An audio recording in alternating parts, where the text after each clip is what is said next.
Okey,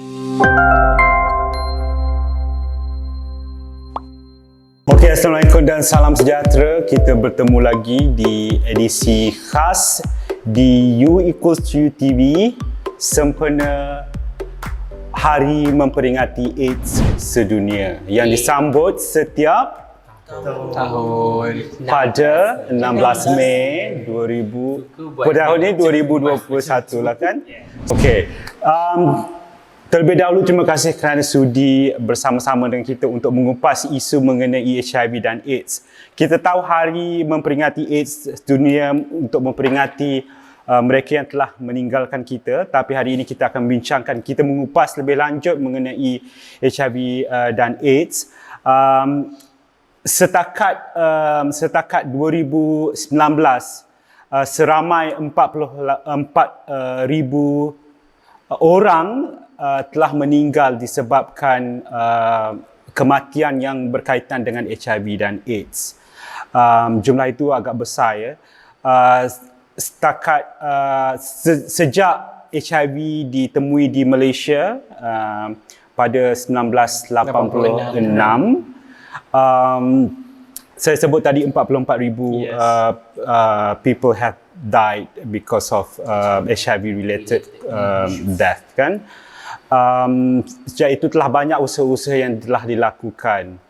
Tapi sebelum tu saya nak tanya kepada kita punya tetamu-tetamu, sebelum kita mengupas mengenai kematian, tapi kita bukan sebenarnya hari ini untuk mengupas pasal kematian berkaitan dengan HIV. Kita nak berbincang.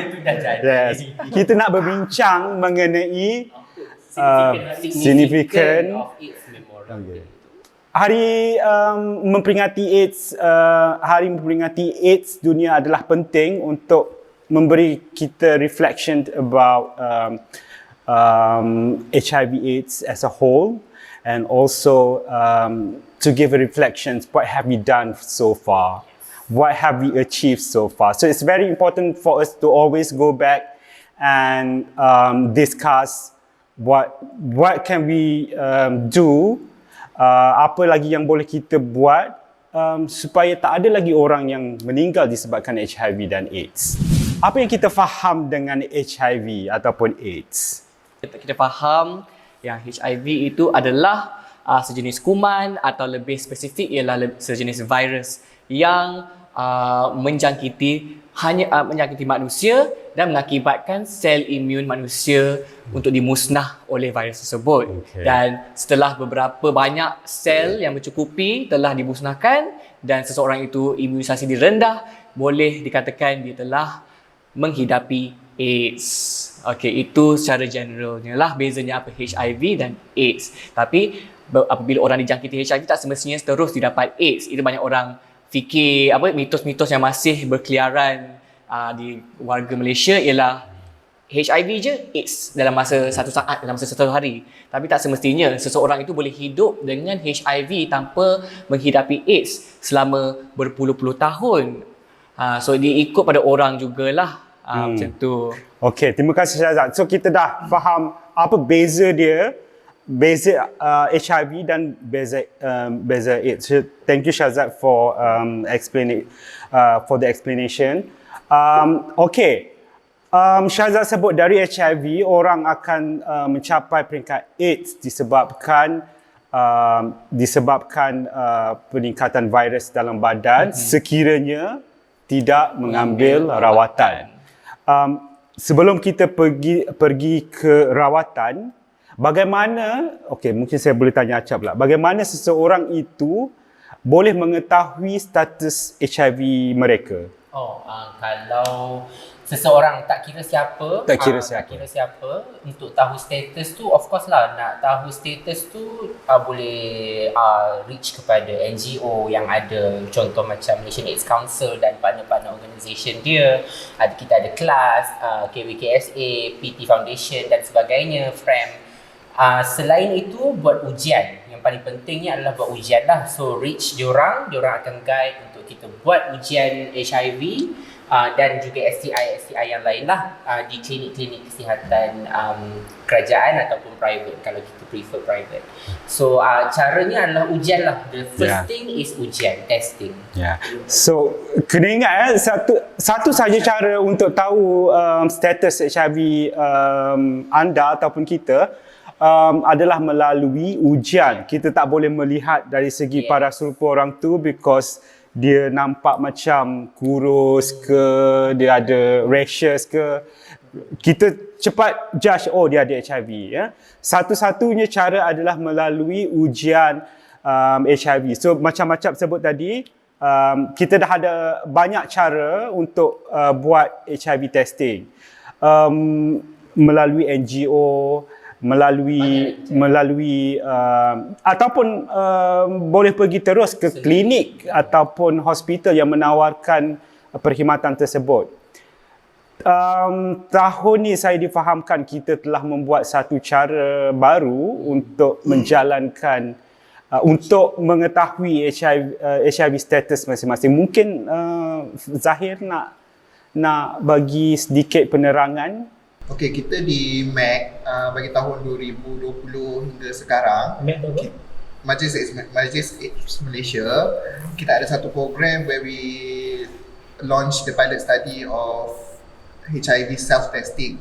Di mana HIV self-testing ini is an online platform where you can order the test kit yang available di website dan membuat ujian di tempat yang anda kehendaki, seperti di rumah ke, di kediaman masing-masing ke, di tempat yang anda very comfort.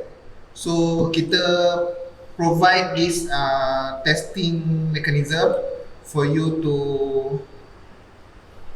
test, tahu status anda dan seek help untuk proses yang selanjutnya. Okay. Terima kasih Zahid. So untuk maklumat lanjut, kita ada semua maklumat mengenai Jom Test. Di mana kita boleh dapatkan tu? Okey, kalau anda semua nak mengetahui lebih lanjut mengenai program Jom Test, anda boleh layari laman web www.jom-test.com ataupun sentiasa log to our U equals to U Twitter. Diorang akan update accordingly mengenai Jom Test program. Sesi Twitter, social media yang lain dan juga laman web Majlis AIDS Malaysia sendiri.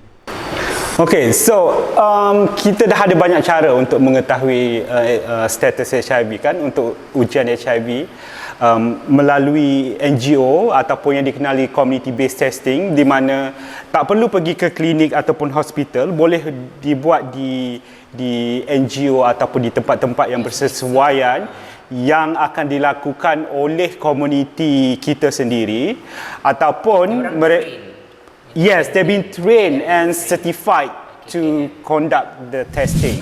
Mungkin Azri boleh terangkan apa treatment yang orang hidup dengan HIV ambil? Okey, untuk orang yang hidup dengan HIV, dia ambil ubat ARV iaitu antiretroviral ataupun ART dipanggil. Okey, ubat ni dia kena makan seumur hidup. Dia boleh dia suppress virus HIV sehingga tak dapat dikesan. Jadi orang yang hidup dengan HIV ni dia boleh hidup seperti biasa sebab virus tu tak dapat dikesan, dia tak boleh menjangkiti orang lain. Itulah di konsep nama dia U equals to U, undetectable equals to untransmittable. Jadi siapa yang hidup dengan HIV, mulakan rawatan dengan segera supaya anda dapat undetectable viral load. Okay, so thank you Azri. So kita dah sebut Azri sebut tadi, orang yang hidup dengan HIV ambil ubat setiap hari ataupun adherence to the treatment, boleh hidup seperti orang biasa. So maksudnya boleh bekerja, boleh berkahwin, boleh mempunyai anak, belajar, tidak sepatutnya menjadi halangan. Tapi kita tahu stigma tu masih tinggi ya. Saya nak tahu bagi mereka yang tidak tahu status, boleh menjalani ujian untuk mengetahui status. Dan sekiranya mereka didapati positif, boleh mendapatkan rawatan. Dan bagi mereka yang negatif, apa prevention methods that available sekarang ni? Okay, so cara dia adalah jika melakukan hubungan seks, pakai kondom. Okay, so dengan cara pakai kondom lah kita dapat menghindari dari segala penyakit STI. Okay. Bukan sahaja HIV. Yes, bukan sahaja HIV. Dan juga Setelah itu, Okay, selain itu apa lagi cara yang boleh kita dapatkan untuk mencegah HIV? Ini mungkin teknologi ubat yang baru. teknologi. So kita ada PrEP. PrEP. Maybe Syazad want to explain. Okay. So jadi PrEP ialah perubatan yang boleh diambil oleh mereka yang HIV negatif untuk mengelakkan daripada apa-apa potensi jangkitan HIV. Okey, pengambilan PrEP ni ada beberapa cara tapi paling efektif ialah mengambil PrEP secara harian dan dalam lingkungan masa yang tertentu masih mengambil PrEP, anda akan dilindungi oleh PrEP daripada jangkitan HIV sebanyak 99%. Okey. Dan ubat ini boleh didapati di Malaysia sekarang di klinik swasta dan juga klinik kerajaan. Ya. Jadi kalau anda berminat untuk memulakan PrEP, anda boleh pergi ke mypreplocator.com untuk mencari klinik-klinik yang terdekat dengan anda untuk dapatkan kaunseling dengan doktor pakar perubatan untuk dapatkan PrEP anda.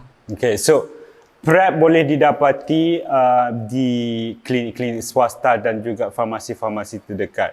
Setakat ini di klinik kerajaan terdapat beberapa doktor ataupun klinik yang di mana doktor boleh prescribe PrEP dan anda boleh mendapatkan PrEP di farmasi-farmasi swasta yang berkenaan. Macam Syazad sebut tadi, di mypreplocator.com. Okay, so just ada follow up question untuk Syazad. Apa beza orang ambil PrEP dan juga orang yang mengambil ARV treatment? Well, secara basicnya macam tak ada beza juga sebab mereka mengambil ubat yang sama kecuali orang yang mengambil PrEP tu hanya mengambil 2 jenis drug dan orang yang mengambil ARV koktail yang 3. So PrEP ni ialah satu pil sebenarnya tapi dalam satu pil tu mengandungi 2 drug yang digunakan untuk merawat HIV juga. So apa beza antara dua? So macam biasa macam saya terangkan, PrEP adalah untuk HIV negatif, orang yang HIV negatif dan ARV adalah untuk orang yang HIV positif. Kerja ARV adalah untuk suppresskan, untuk memendamkan viral load, kandungan virus dalam badan mereka sehingga mereka boleh berfungsi, boleh hidup secara normal. Manakala PrEP pula tugas dia adalah untuk bersedia untuk menyerang apa-apa potensi jangkitan HIV yang masuk, delete virus HIV itu dulu sebelum ia boleh replicate dan menyebabkan jangkitan. So bila virus masuk tak semestinya jangkitan dah berlaku. Bila virus dah membiak banyak-banyak baru boleh baru masuk satu jangkitan HIV dan berlaku dan anda HIV positif. So PrEP cuba elakkan that first stage dulu. Mengurangkan pembiakan mereka dan tak initiate any jangkitan infection terlebih dahulu.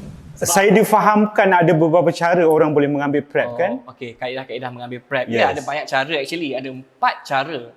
Tapi saya akan explain 2 cara yang umum dululah. Satu ialah secara harian dan salah satu ialah secara on demand. So secara harian ni kita agak-agak mereka yang selalu mendedahkan diri mereka yang dengan aktiviti yang berisiko tinggi.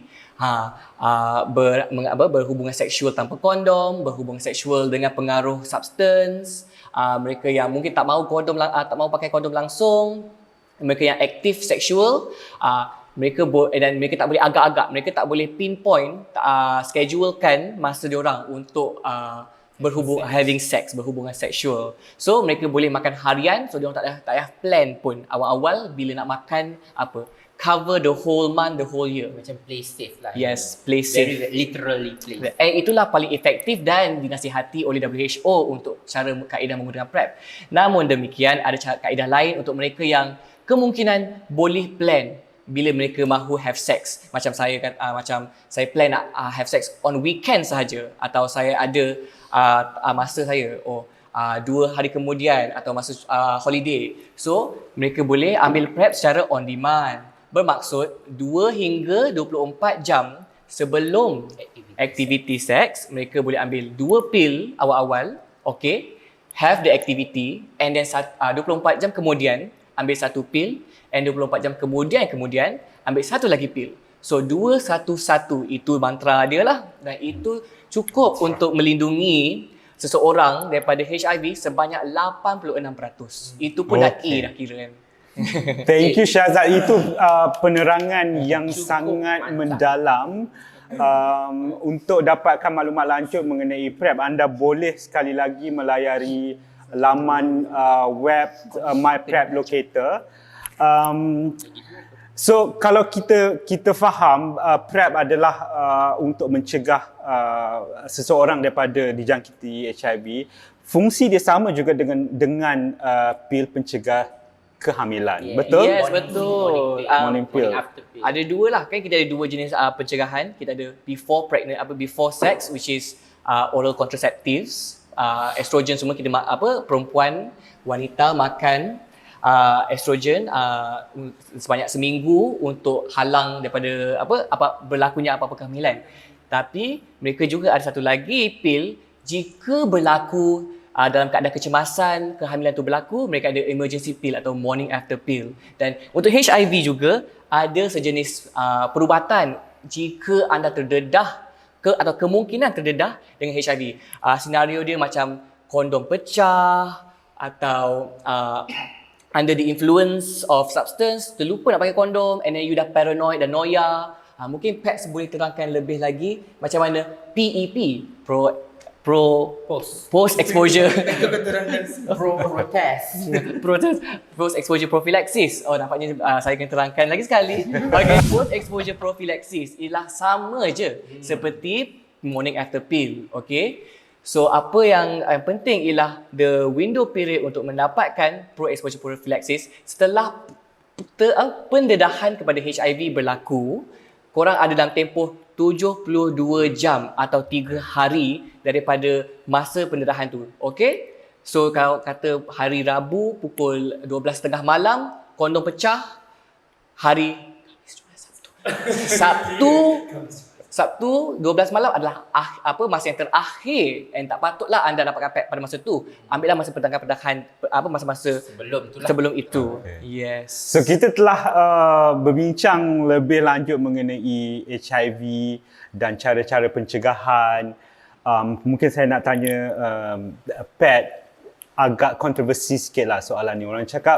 Masyarakat cakap you tak nak HIV, jangan buat seks. So kita cakap dari segi reality, adakah itu satu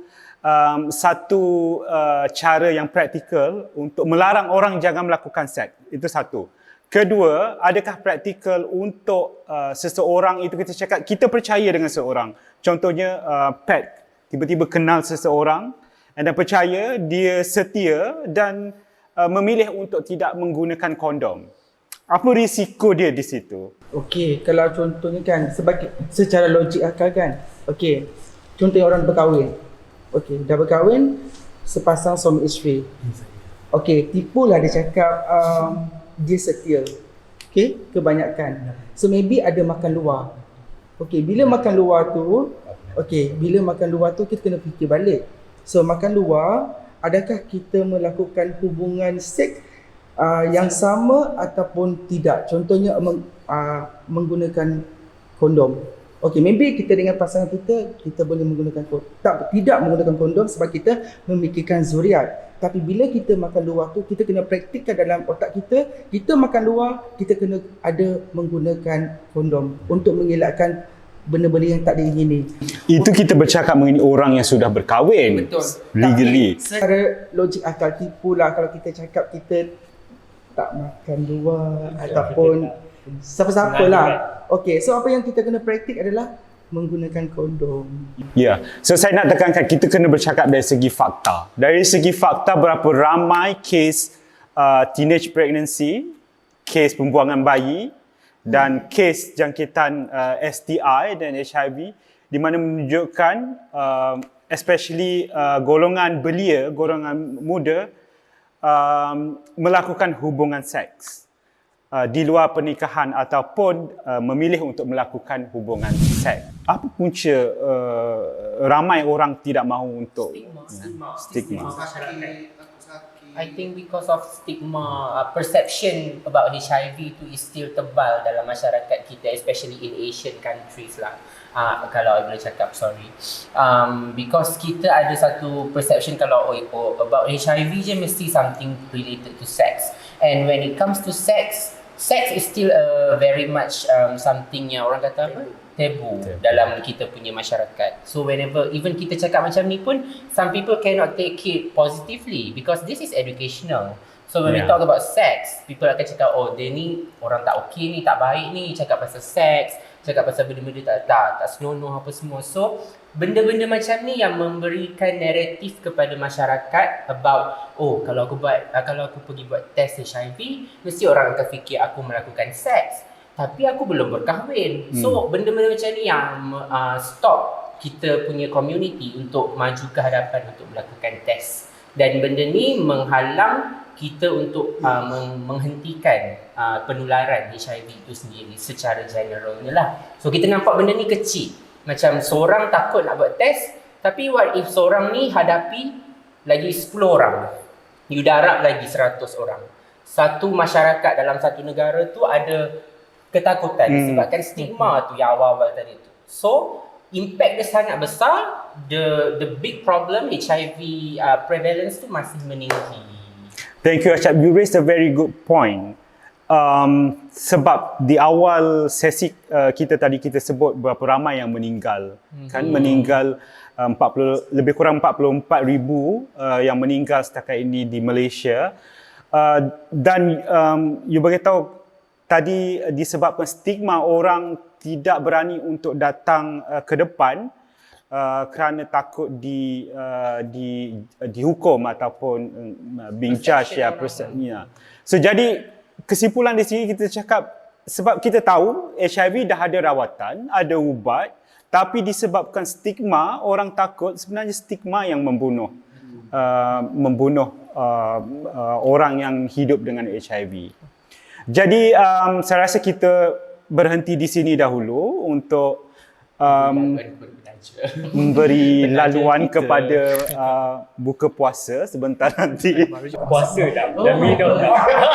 Jangan lupa follow You Equals to You. Jangan lupa follow You Equals to You, YouTube, Twitter, Facebook dan Instagram. Kita akan bertemu lagi dalam episode yang akan datang. Okay, bye.